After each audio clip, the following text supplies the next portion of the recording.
நாட்களுக்கு முன்பு நடிகர் ஸ்ரீகாந்த் அவர்கள் பாத்தீங்கன்னா போதைப் பொருளை வாங்கி பயன்படுத்தியதாகவும் போதைப் பொருள் சார்ந்த பார்ட்டியை நடத்தியதாகவும் அவர் மீது வழக்கு பதிவு செய்து போலீசார் அவரை அரெஸ்ட் பண்ணியிருந்தாங்க. ஸோ இதனைத் தொடர்ந்து தற்போது அவர் பாத்தீங்கன்னா நீதிமன்ற காவல்ல இருக்கிறாரு.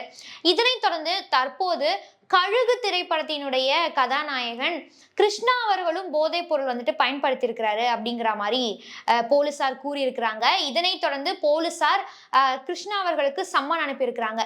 ஆனா திடீரென்று கிருஷ்ணா அவர்கள் பார்த்தீங்கன்னா தன்னுடைய போனெல்லாம் ஆஃப் பண்ணிட்டு எங்கேயோ தலைமறைவு ஆயிட்டாரு.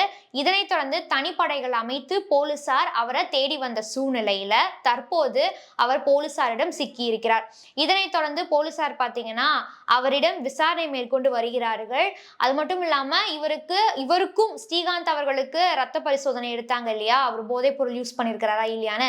அதாவது அந்த சோதனை எடுத்தாங்க அப்படின்னா ஒரு 45-50 நாட்கள்லயே நம்ம வந்துட்டு கண்டுபிடித்து விடலாம். அதாவது அந்த யூஸ் பண்ணி அது ஒரு 45 to 50 டேஸ்ல கண்டுபிடித்திடலாம் அப்படிங்கிற மாதிரி சொல்லப்படுது.